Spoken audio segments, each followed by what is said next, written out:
So this morning I realized I have 90 hours in Pixel Gun 3D. I just want to look, like, where is it on the rankings? It is definitely in the top 10 now. What's the top 10 most played games? TF2, Apex Legends, regrettably. Uh, Black. 1, 2, 3, 4, 5, 6. And then after that, 8. I am top 8. Pixel Gun 3D is top 8, 8th most played game on Steam. Then it's Half-Life, then it's Half-Life 2. That's pretty good, actually. Except from Apex Legends, there's nothing I regret there. Oh, why is... Okay. So, technically, if we just ignore OBS, because that's not a game, um, then actually, then Pixel Gun 3D is like 7th. That's 8th, 9th, 10th. Oh, that's so cool. That's tough.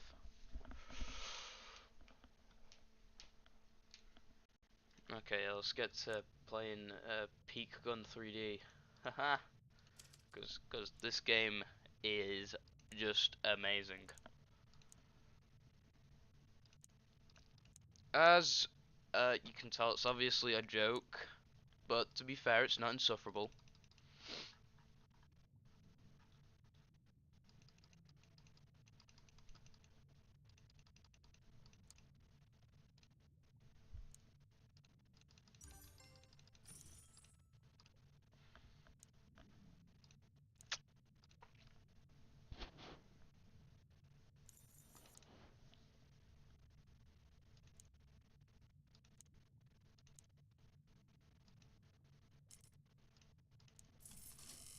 Oh wow, that's pretty cool. Oh nice.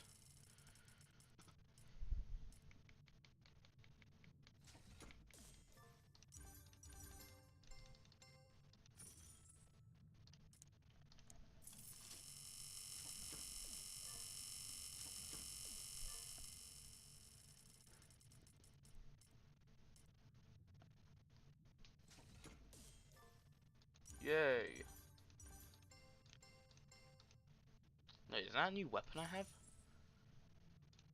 Hmm. Interesting. That needs 150. Wait,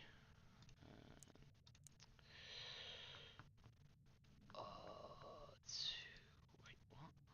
I haven't done any of these.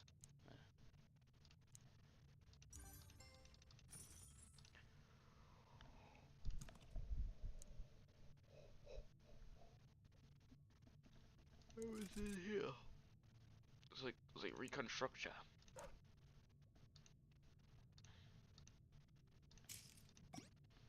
Oh, very good, very good.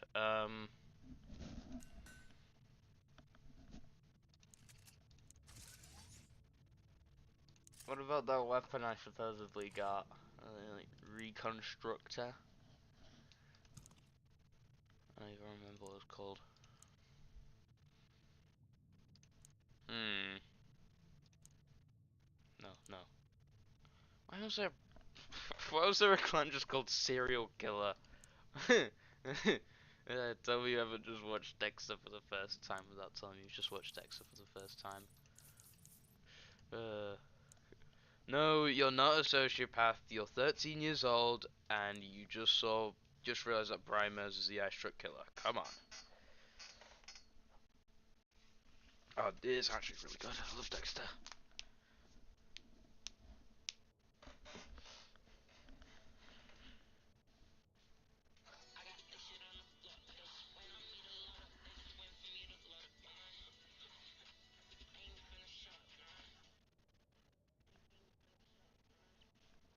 Hey, I'm Ramona Flowers.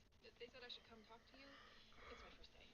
You're the stunt double for Ramona Flowers, and your name is also Ramona Flowers? Mm-hmm. Is that Ramona Flowers the stunt double or Ramona Flowers the character? I'm a physical person, but I never thought about the stunt work. Turns out I'm pretty good at it. Ramona! Huh? When you're done up there, I've got another stunt for you. No problem. Great. I need you to run over to my hotel room and give my...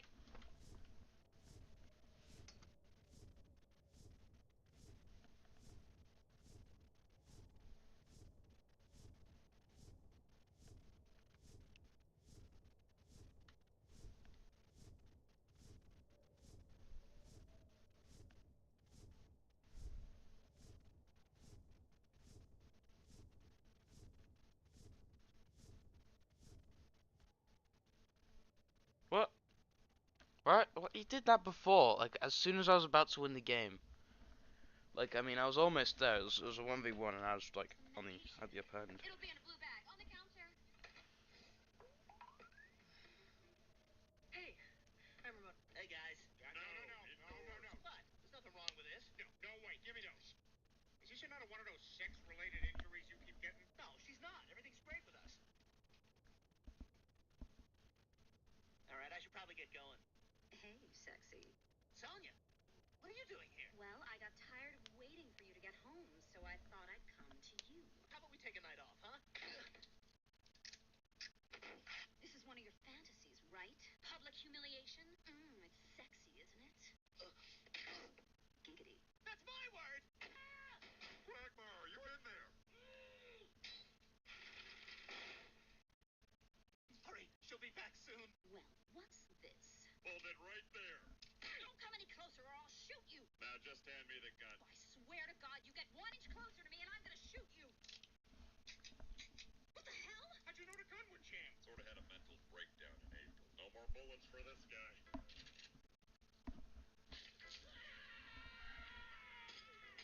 Oh my God, you guys did it! We're saved! We can all relax now, everybody. Great. Thanks for keeping us in the sky, boys. Now reach for it. You're one of the hijackers too?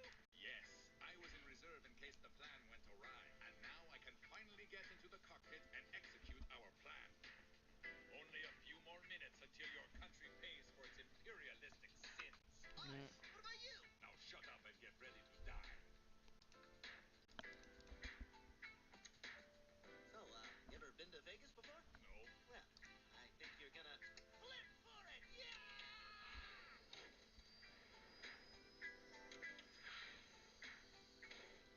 Attention passengers, the plane... Oh, come on! Doesn't anybody pay attention to the sign? How's your friend search going? What friend search? Oh, we're just trying to find a friend to replace Cleveland. Well, you don't need to look for somebody new. I'll hang out with you guys. I don't think that's gonna work out. Is it a whole Quagmire thing? What Quagmire thing? Oh, just that he hates you. Quagmire hates me? Hates you. Hey, Quagmire! What a coincidence. You and me just... In the distant future, an elderly penguin sits across from an equally old Bruce Wayne and calmly admits he always knew who Batman really was. He explains that years ago, villains like Joker and Scarecrow would organize secret meetings trying to unite Gotham's criminals into a league strong enough to defeat Batman. But those meetings rarely stayed focused. Instead of planning strategy, they constantly argued about one question: who was behind the mask? Penguin says he was always certain Batman had to be someone incredibly wealthy. The resources, the technology, the vehicles, it all required absurd amounts of money. And in Gotham, only one man truly fit that description: Bruce Wayne. So Penguin began watching him, quietly, patiently. He followed Bruce's everywhere. At the end, he finds the evidence. He confirmed the truth. Bruce Wayne was Batman. With that knowledge, Penguin created a final plan. He would destroy Wayne Manor, killing Bruce once and for all. But just before putting the plan into action, he hesitated. He realized something terrifying. If Bruce somehow survived, all that would be left would be Batman. And a Batman without his human identity would kill all his villains in the blink of an eye. So Penguin did nothing. After finishing his story, he looks at Bruce, almost proudly. Bruce listens in silence. Then he activates a device and sends an electric shock through Penguin's body. As Penguin collapses, Bruce calmly tells him he always knew too. He knew Penguin had figured it out, and he also knew something else. The Penguin was far too much of a coward to ever go through with it. In the distant future, extended...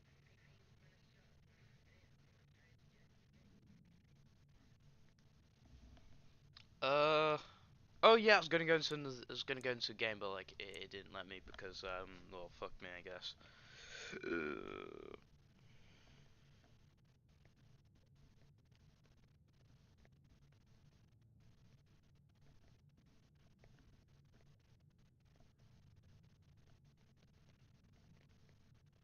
On Booking.com, it's easy to go from home to holiday home. Book with fuss-free flexible cancellation. Booking.com. Booking.yeah. New Bet365 customers get up to Oh yeah, my £5 network when connection's you bad. deposit £10. No, that The looks good. three-body problem. Humans lie. It's just part of our nature. The three-body during a lie. responds followed by a ultra kill. In the game Ultra Kill, humanity is gone. It's never explicitly stated why, but the age of man ended after a centuries-long period of warfare known as the Final War, followed by a shorter period called the New Peace. But it probably has something to do with the invention of gigantic ecological terror weapons and the blood-fueled machines. Either way, Earth is now empty of life. With blood supplies on Earth exhausted, several machines, including the player character, V1, descend into Hell in search of fresh blood. Luckily, Hell is filled to the brim. During the war, the river Styx, now filled with the souls of the wrathful, overflowed and became an ocean. Humans had discovered Hell before they disappeared. A literal hell, structured like Dante's Inferno, layered rings where sinners are punished according to their sins. But Hell isn't just a place. It's a sentient, super-intelligent, massive, sadistic superorganism that entertains itself by watching the suffering of those trapped within it. It was created by God in a moment of frustration and despair at humanity's defiance of his rule. According to the Testaments, Hell quickly grew too powerful for even him to unmake. Regretting his creation, God vanished, leaving heaven without a ruler, making the Ultra-Kill universe so disturbing that even God noped out. Hell's torture methods are inspired by humanity's own cruelty. During the Final War, humans built monstrosities like the Earth Movers, giant war machines whose environmental destruction ended the conflict. Hell was so inspired, it recreated them in its own image. And the terrifying mannequins are based on the Guttermen, machines made by humans, powered by prisoners, trapped in coffins on their backs, their blood siphoned away in a steady flow. In God's absence, heaven is ruled by a self-serving council, busy feuding with the Archangel Gabriel. V1 isn't a hero either. It's driven by hunger, hurting everything in its path to feed. On its descent through Hell, it battles Mind Flayers, Sophons, the Ferryman, King Minos, the Minotaur, the Leviathan, and Gabriel himself. The story isn't finished yet, but it's hard to imagine a happy ending. Equilibrium. If you mixed 1984, Fahrenheit 450, and died, blends cosmic horror, endemically outlawed. The very things that make us human are criminalized. Rick and Morty. Rick and Morty is an animated sci-fi series that blends cosmic horror, absurdism, and dark comedy. It follows Rick Sanchez, an alcoholic super genius, and his anxious grandson, Morty, as they travel across infinite universes, constantly reminding us how utterly meaningless everything is. The show is built on a fundamentally nihilistic worldview. If infinite universes exist, then everything that can happen has happened, and will happen, somewhere. There are infinite versions of you, one who cured cancer, and one who tripped and died on a banana peel. Some are better, some are worse. In a cosmos like that, nothing is unique, nothing is sacred, and no one is special. This philosophy plays out through some of the show's darkest moments. In one episode, Rick and Morty accidentally Cronenberg their entire world, mutating everyone into monsters. So they abandon it, bury their own corpses in the backyard of a near-identical universe, and move on. Consequences are meaningless when there are infinite backups. Rick's spaceship battery is powered by an entire micro-civilization, whose inhabitants unknowingly generate energy for him, while they themselves exploit an even smaller universe below. When they stop producing electricity, Rick threatens to annihilate their entire universe just to keep his car running. And in the very same episode, a sentient ship emotionally tortures soldiers just to guard a parked car. You can live entire lives in a simulation and reset your life at checkpoints like it's all a video game. The universe of Rick and Morty is not a nice place to be in, and the characters reflect that. Rick, Morty, and Summer are deeply toxic and emotionally abusive. Beth blames everyone but herself for her stagnation, and Jerry is weak and parasitic. And some people from the more extreme fan base are equally insufferable. Akira.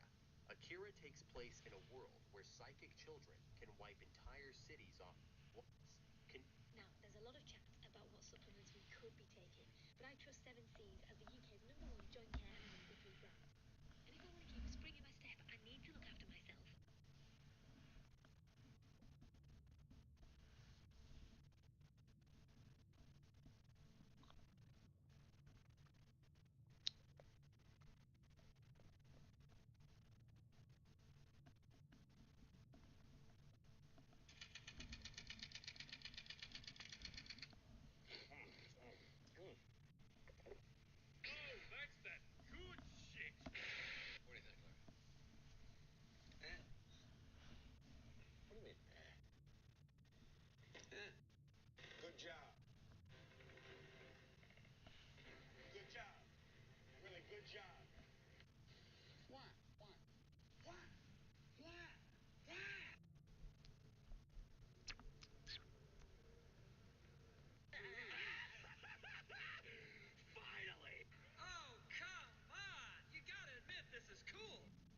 Oh, holy shit! Oh my god! Oh, holy moly! Oh my god, I'm actually in the game. I'm so happy about this.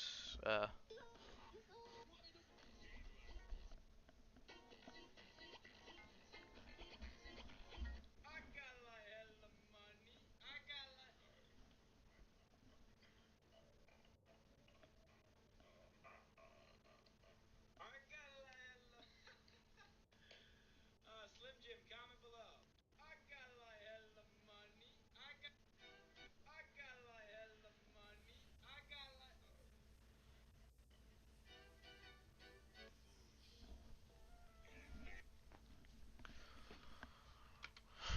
Oh wow, I sure do hope that I get to play out this whole entire game for its entirety and maybe get like, I don't know, 6 wins in one game?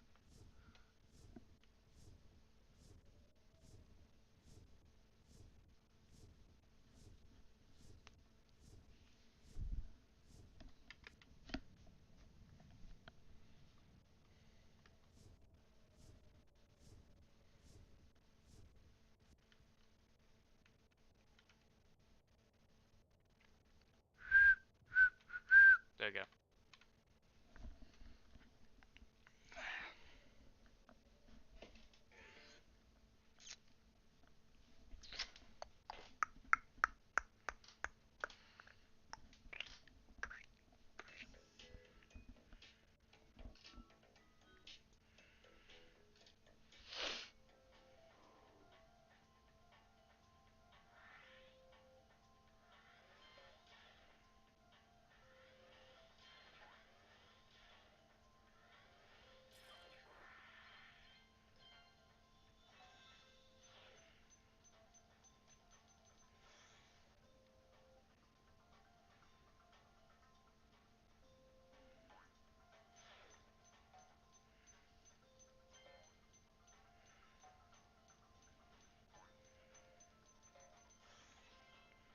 Ah.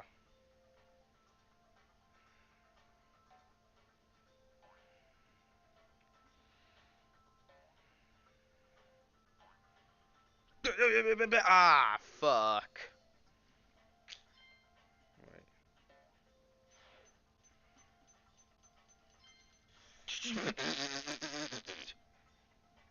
That's bullshit. Wait, oh. Where do I go? Oh, I gotta go back.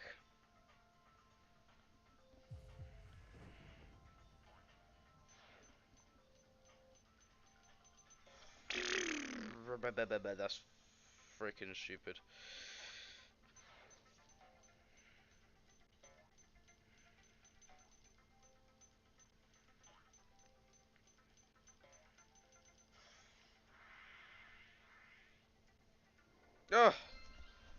Oh, Red Bull's so difficult.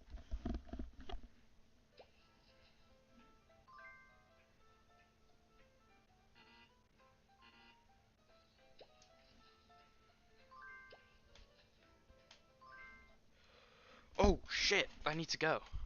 Okay, there we go.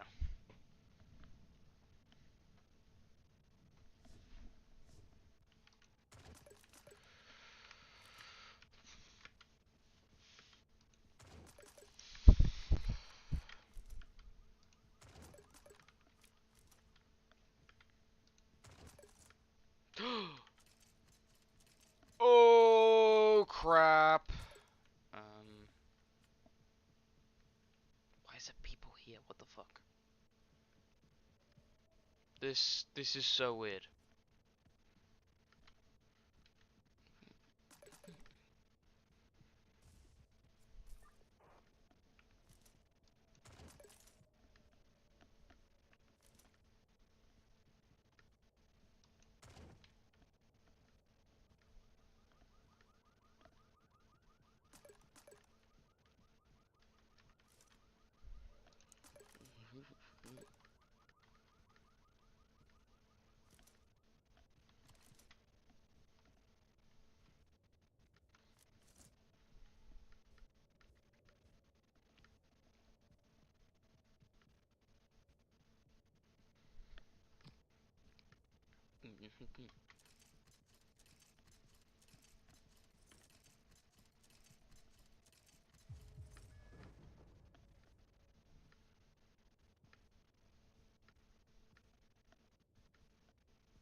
Oh, shit, wait. There we go.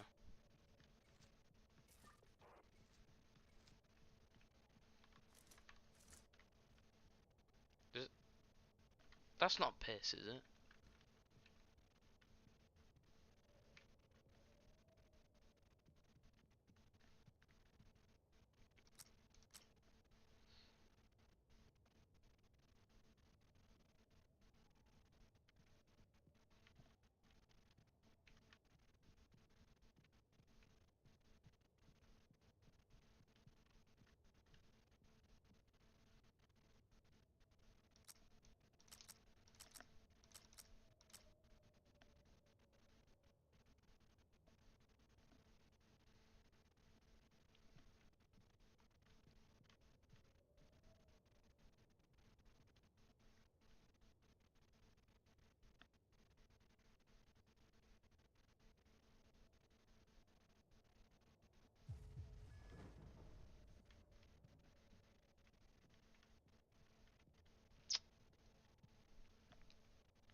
This is all very scary.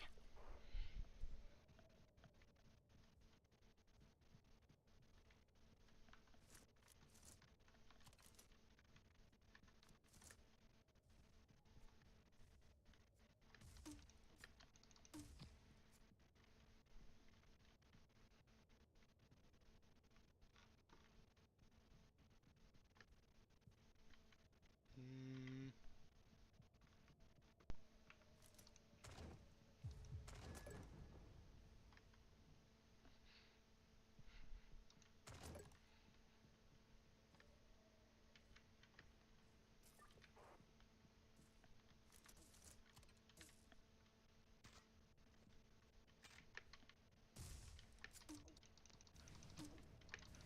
Bro! Oh my god.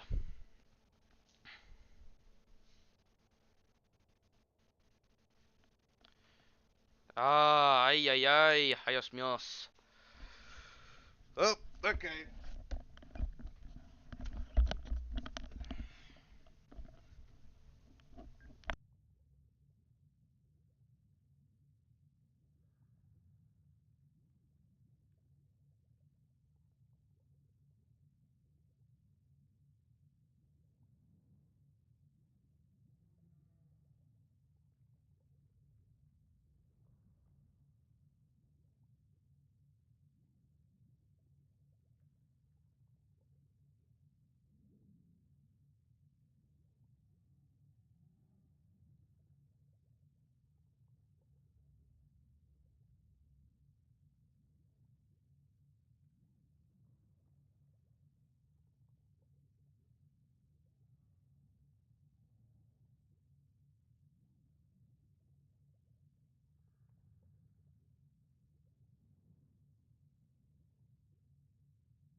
chicken dip is here.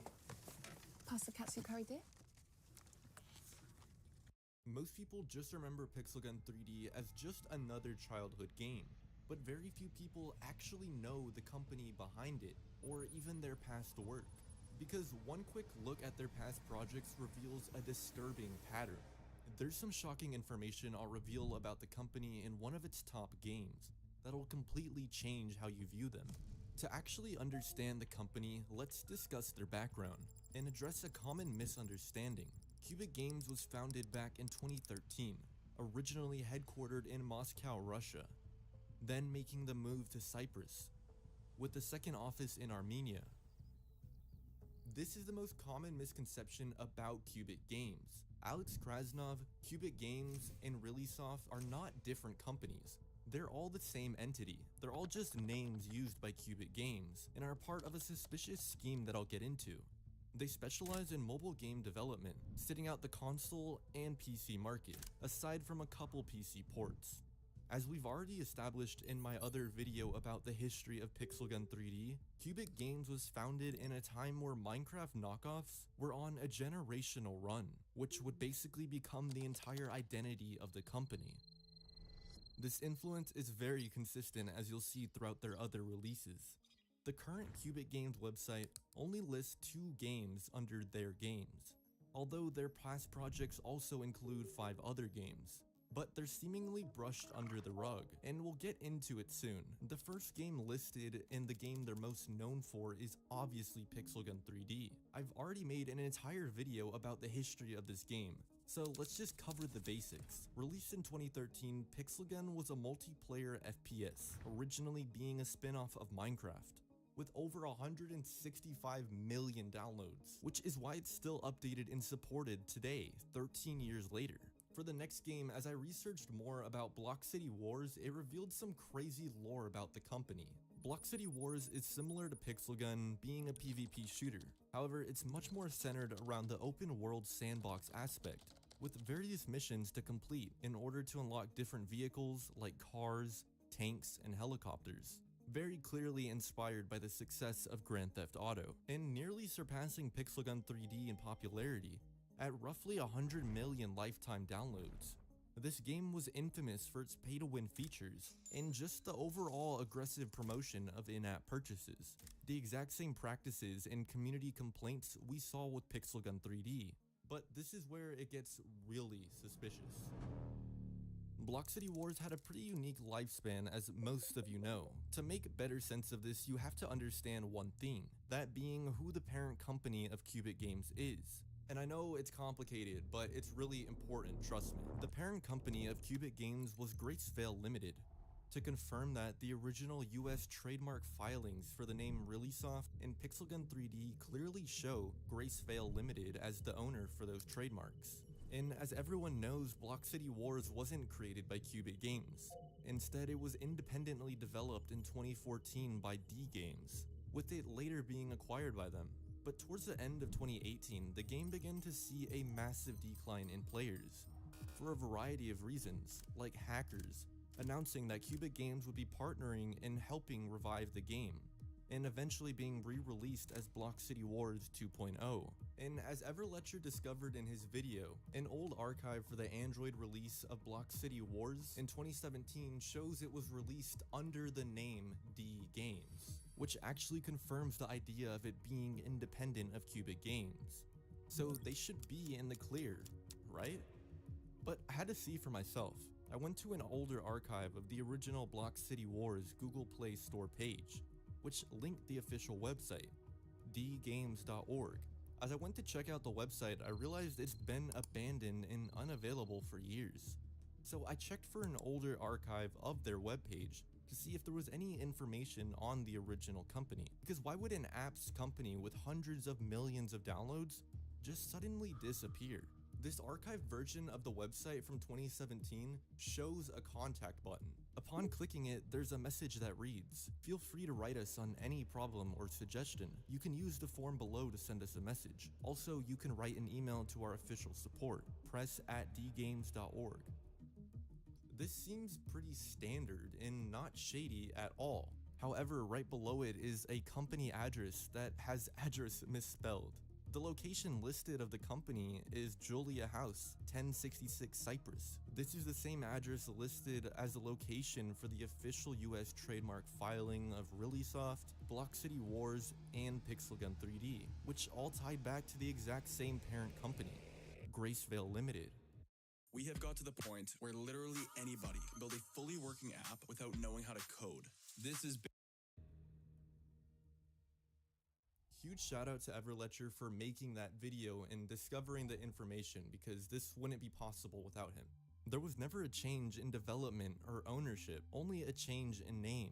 And this rebranding instead of restructuring when the company was met with backlash has become a common practice for them throughout the years. And for the record, this is all public information. None of this is private or sensitive. However, this still leaves us with 4 different games missing from the website. Lastcraft Survival, which is probably the most popular of these, was released in July of 2018. It was an MMO survival game, heavily inspired by the Fallout series, while still incorporating the voxel-style graphics. The objective was to expand your base and civilization, while surviving the effects of the apocalypse. The crafting system within the game was actually pretty extensive, since there was over 150 different recipes, as well as the online feature that allowed you to complete missions with a friend. Judging from the comments on gameplay for this game, it was actually pretty well perceived. Unfortunately, this game was very short-lived, with the app being removed from major app stores around 2019 and confirmed as abandoned in March of 2020. And now we get into one of their PC ports.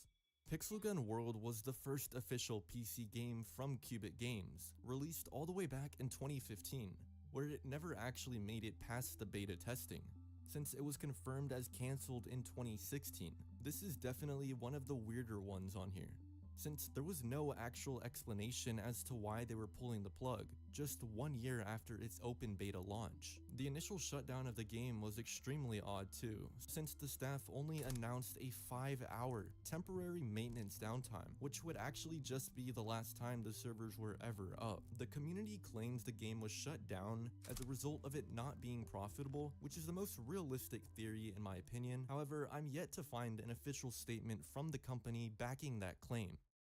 The official release date of Slendy isn't exactly clear, since the official App Store page claims it was released in 2014, however that doesn't account for the original version of the app that was named Pocket Enderman, which I can't even find an archived App Store page of, only some third-party sites documenting the existence of the game. I could only guess it was released alongside the old 2012 version of Pixelgun Augmented Reality, which is also lost media, aside from these screenshots.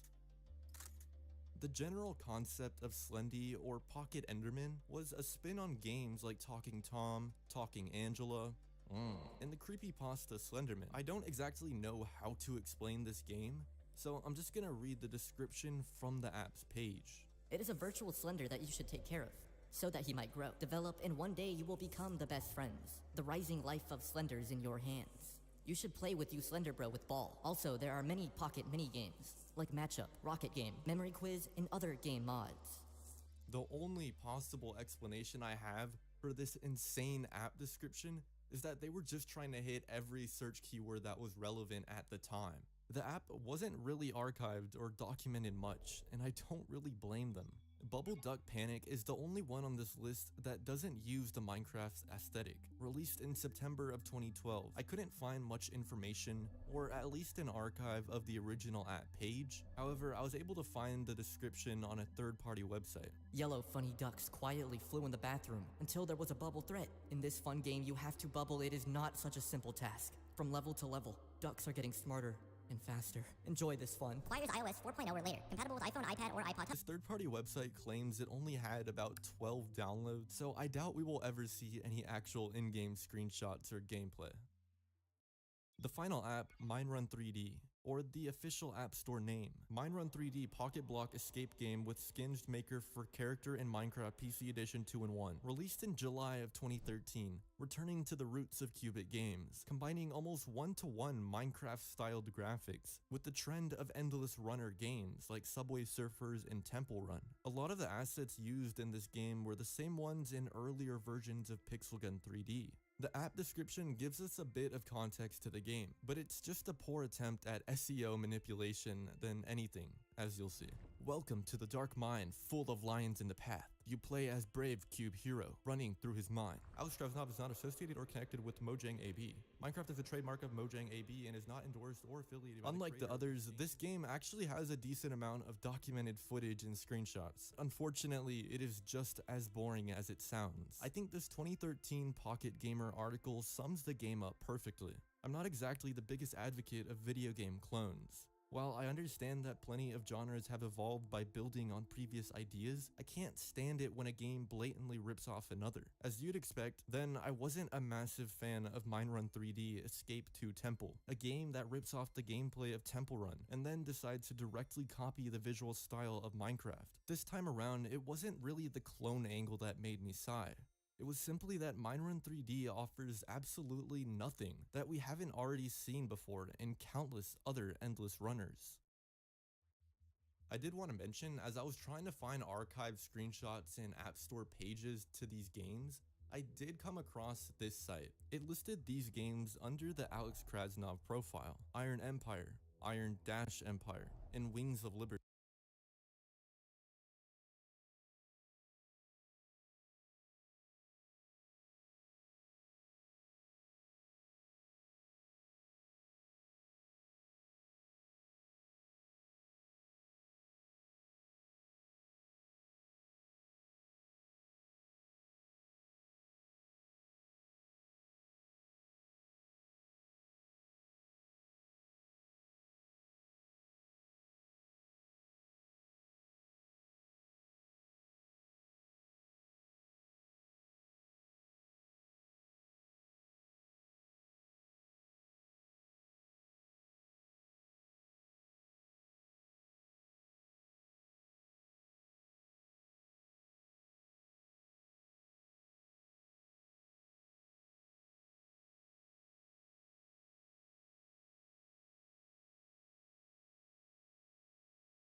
Searching the titles literally brought me no results. I'm not sure if this is just a glitch or they were just never released, but I wanted to include it in case anyone knows anything about these seemingly non-existent games.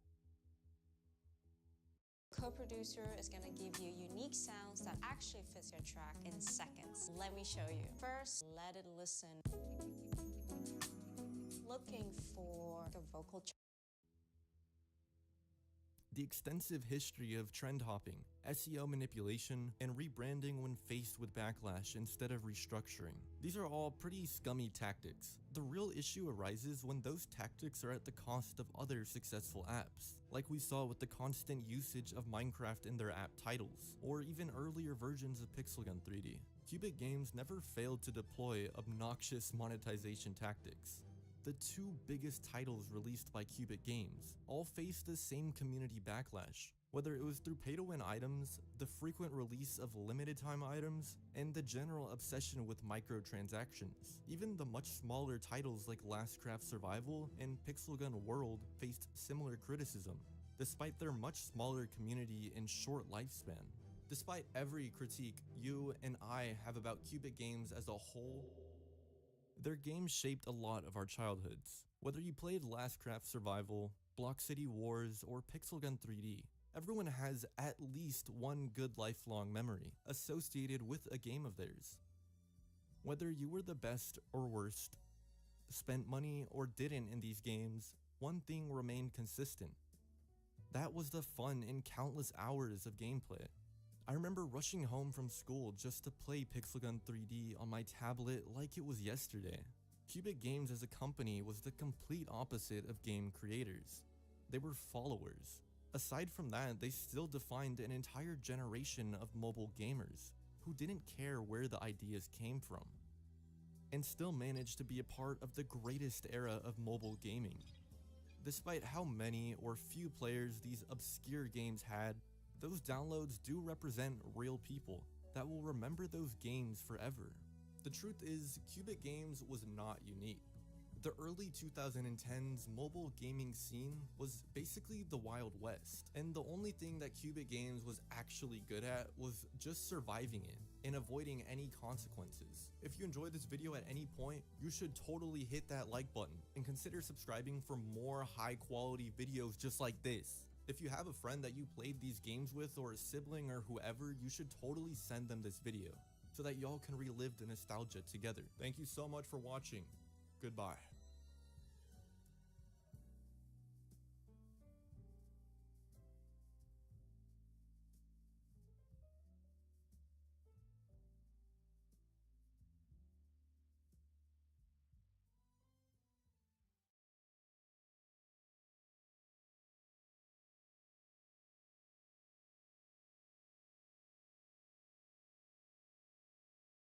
I was the only person in the room to see his face. There once was a woman who lived in a shoe. She improved her credit score and moved somewhere new. Experience. Half-Life 2, Valve, 2004. Yeah, this game is amazing, everyone already knows that. It expands upon a lot of things from the first game, it makes its own innovations with its physics puzzles, and the visuals have aged remarkably well, something you really can't say about most games from the time. But did I always feel this way about Half-Life 2? Not really. Truth be told, my journey to loving this game was very similar to what I went through with its predecessor. I didn't mention this in my last video, but between my attempts to play through and understand Half-Life 1, I was doing the very same for the sequel. I'd grow frustrated with it during my attempts to play it in the Discord VC. This guy played this game in a Discord call? What a loser. I bet his attention span sucks. Man, Gen Z, am I right? I'm bored. But of course, fast forward to 2026, and after finishing the first game, I was eager to jump into Half-Life 2. So I sat down alone, just me and the game, giving each and every chapter the attention it deserved. And just like its predecessor, I absolutely loved it. But not at first. No, fiddlesticks. What now? Look, here's the thing. I fell in love with the original for a multitude of reasons. Of course, one of them was the fact that it was just a really good video game, and the sequel obviously has that going for it too, but I also appreciated Half-Life 1 for its bold audacity. It never held your hand. You were thrown into a hostile environment with the goal of survival, and that naturally made the game very challenging, but it also meant you had total freedom throughout the entire campaign. In fact, you had so much freedom that you could even kill friendly NPCs, even if that meant missing important dialogue. You don't look as if you have any trouble killing things. This philosophy could be seen throughout every facet of the game's design. There was nothing stopping you from screwing yourself over by wasting your ammo or taking unnecessary risks because the game didn't care. Mastering Half-Life was your responsibility, and that's what made it so satisfying to conquer. Contrast this with Half-Life 2. It's a lot more story-focused, with the copy-pasted scientists and Barneys being replaced with a diverse cast of unique characters. There's only one Barney now, and that instantly makes the game a 0 out of 10. Jokes aside, this heavier emphasis on plot isn't a bad idea. In fact, it makes perfect sense. With the first game being revered for its marriage of gameplay and storytelling, this is just the most natural evolutionary step for the series. However, it also comes with its own set of problems. At least, that's what I thought at the time. Whereas the first game made every sacrifice necessary to ensure the player had total control, Half-Life 2 is more than happy to break its own rules to keep the story going. You can't kill or even hurt friendly NPCs, resources are not only plentiful but downright infinite at times, and the intro sequence explains its tutorials through text prompts rather than having the level design do all the heavy lifting. To be clear, none of these are bad things to do. If anything, they're standard. But what I loved about Half-Life was that it wasn't standard. In a sense, it was counterculture. It was defiant by design. And with that contagious attitude fresh on my mind, Half-Life 2 felt so much weaker in comparison. It was far from defiant. It was, dare I say it, complacent. And yet, as I was ruminating over these first impressions, contemplating how I truly felt about Half-Life 2 and whether or not it was a worthy successor, I noticed something. I had yet to put it down. I couldn't put it down. I was having too much fun. When I got through one chapter, I had to start the next one, even when it was well past my bedtime. As it turns out, Half-Life 2 already had me hooked from the very first map. I just hadn't realized it until now. Every breathtaking set piece and intense action sequence pulled me closer and closer to the screen, and before I knew it, those little gripes I had with Half-Life 2 were barely a footnote in my mind. Valve, you sons of bitches. So here we are again. I've beaten the game, I love it, and now I'm going to talk your ear off about it. Look, if you watched this far, you're past the point of no return. With all that said, sit back, relax, and crack open that cold one your buddy bought you. Without further ado, this is Half-Life 2.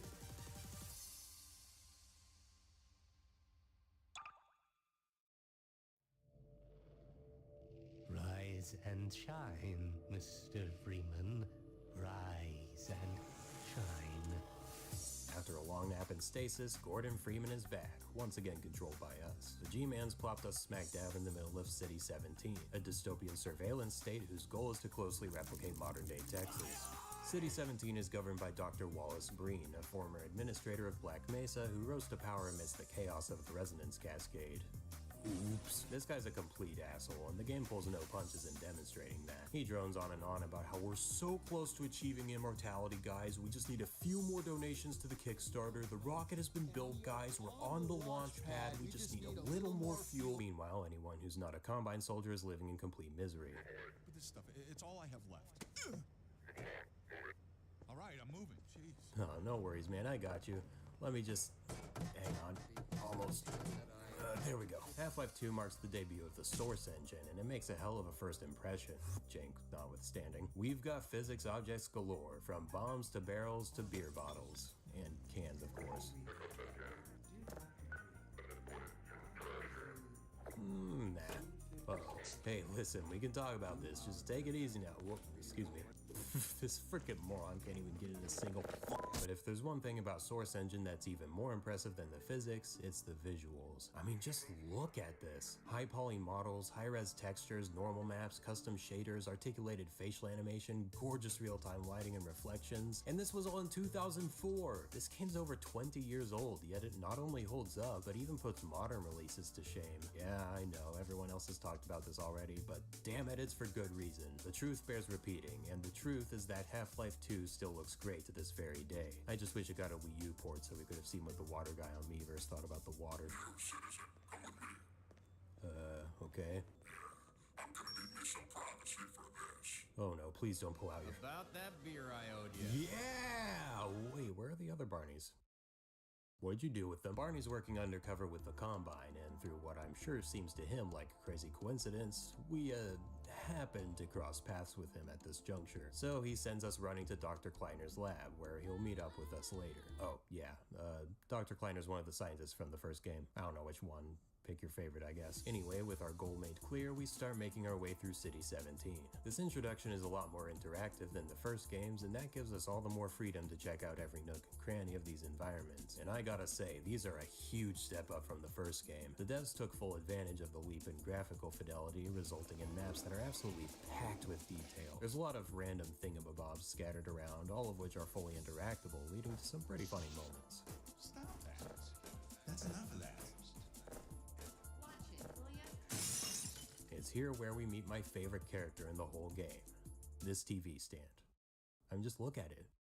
It's beautiful. Our fun abruptly ends when the Combine shows up to spoil the party. We make our way across the rooftops as they try to gun us down, learning the basic movement mechanics as we go. It looks like Gordon developed some muscle cramps while he was in stasis, cause he's a lot slower than he was in the last game. And no, it's not just because we don't have the HEV suit right now, even though G-Man said we could keep it, that lying bastard. You could sprint in the first game even before you got the suit, but that's not the case in Half-Life 2. Whatever, man, as long as I can sprint later. So Gordon gets ambushed. Over 40,000 children in Gaza have lost their parents. They call it... But thankfully, a kind stranger is here to lend a hand. Dr. Freeman, I presume. Whoa, lady, don't look at me like that. I'm taken. Come on, babe. This is Alex Vance, the daughter of Eli Vance, who worked with Gordon Freeman along with Dr. Kleiner at Black Mesa. Can we stop with the Smash Bros. Screens? We follow Alex to Dr. Kleiner's lab, and this is where the Source engine really starts to flex its muscles. The first game had a few brief dialogue exchanges, but this one blows every single one of those out of the water. This is a full-on movie-grade scene, with every single character having choreographed movement and detailed facial animations at all times simultaneously. When one character talks, the others react. That might sound obvious, and I wouldn't blame you for not giving it any thought, but think about it. Someone had to manually animate all of this, from the major movements and expressions all the way down to the subtle nuances. Not only that, but they also had to make it look good from all angles, since the player has complete control the entire time. The amount of effort and care they put into the animation is insane. Anyway, our friends here are part of the Resistance, and oh, for crying out loud, Dr. Kleiner's working on a teleporter to make transportation easier for the Resistance, since, you know, and what better candidate to test it out than Gordon Freeman? We better get our old HEV suit back on, though, just in case we end up having another resonance cascade moment. Wouldn't want to get ourselves hurt now. But we can send Alex, she'll be fine. Now it's our turn, and, yeah, it's another resonance cascade moment. Shut it down, shut it down! You must get out of here! Run! Wait, the TV stand! No! Our little teleporter mishap ends up placing us just outside the lab, but not before alerting Dr. Breed of our presence. All but certain it was Gordon Freeman. With that, our goal went from get to the place to start a literal fucking war. Something like that anyway. And so begins the game proper, where I can finally switch to nitpicking mode and piss off thousands of people. I mean, if the goal's to start a war. Half-Life 2 makes a lot of tweaks to the gameplay compared to the first game, with some being good and others being questionable. This becomes apparent from the very moment Barney throws us our good old crowbar. Wait, didn't G-Man confiscate? Whatever, I give up. They nerfed the ever-loving crap out of this thing, dude. The first game's crowbar was one of the most satisfying things in all of gaming for me. The swing speed was perfect, and that sound, beautiful. The second game's crowbar feels like a wet sock by comparison. Look at this pathetic swing speed. Listen to this lame-ass impact sound. Like, no, I'm sorry, this is a straight-up downgrade, and I will not hear otherwise. Well, at least we can finally sprint. It's a little annoying that you have to hold down a key to do it, since in the first game that was just your default, but it's really not that big.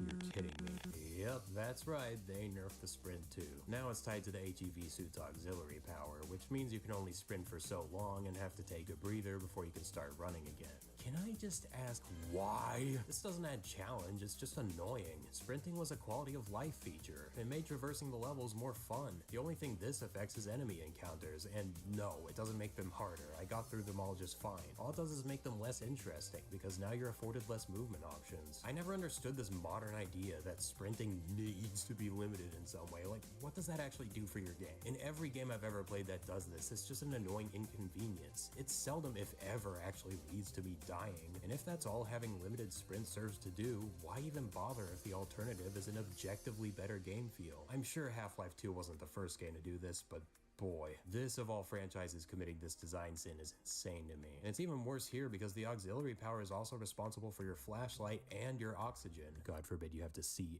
and breathe. Thankfully, those two things are pretty much my only gripes with the game. There's a few other nitpicks I have here and there, but we'll cross those bridges when we get to them. For now, let's move on to the positives, also known as Half-Life 2. The game picks up the pace pretty quickly, giving us a pistol along with some explosive barrels to play with. The intro served a similar purpose to the first games, except now the scenario is flipped on its head.